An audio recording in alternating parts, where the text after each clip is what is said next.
Hello students, so today we are going to learn about heat transfer through pin fin.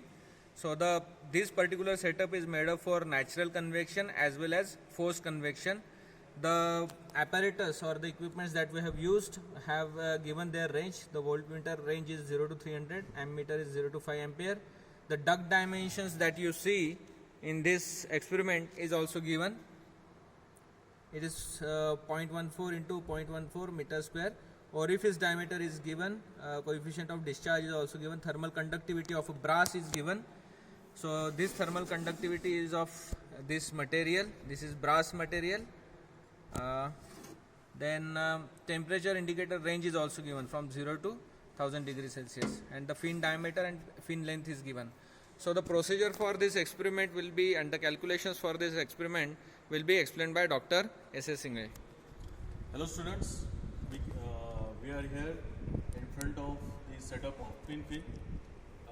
Using this setup we are measuring the effectiveness and the fin efficiency of the pin fin. So we can see over here there is a rectangular duct which consists of a pin fin, the brass pin fin over here. On this brass pin fin there are 5 thermocouples to measure the temperature of the pin fin. On this side there is a voltmeter to measure the voltage, ammeter to measure the current, thermostat to vary the voltage, and there is a blower over here with U-tube manometer. This is the U-tube manometer. Okay, so this experiment is divided into 2 parts. First part, we have to find out the fin effectiveness and fin efficiency for natural convection, and then we'll find out the fin effectiveness and fin efficiency for forced convection. So for natural convection, we have to open this lid, okay, then switch on the power supply,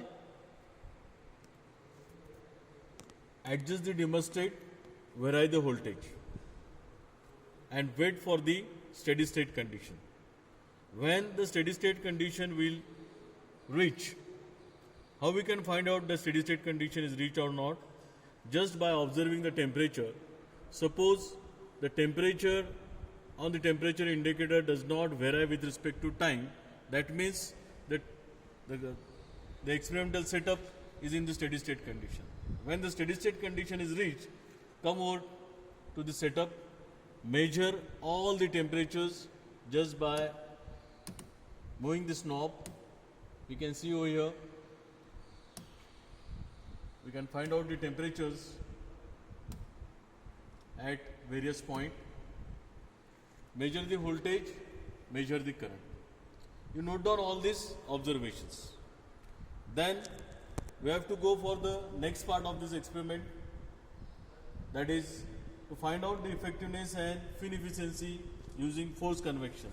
So close this lid. Now this total rectangular duct is formed. Switch on the power supply, turn on the blower, adjust this valve so that there should be a difference of 8 to 10 centimeter in this U-tube manometer. The water level difference should be around 8 to 10 centimeter. When it is maintained, okay, then again wait for the steady state condition. When the steady state condition is reached, again measure all the temperatures, measure voltage, measure current, okay, note down these observations.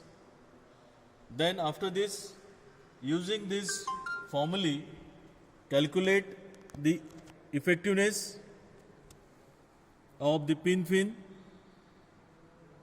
and using this formulae, calculate the efficiency of the pin fin.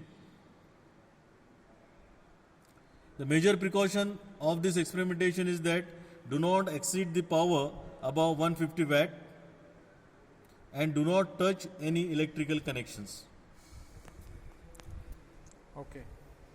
So why this manometer is given?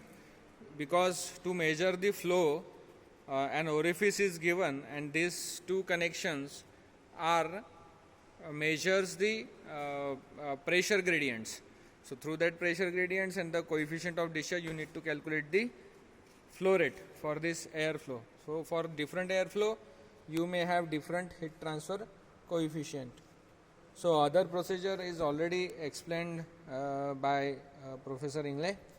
If you have any questions, you can drop us an email on bhagavatabhishek@sanjeevani.org.in or Sumed, Ingle Sumed, make@sanjeevani.org.in. Thank you very much.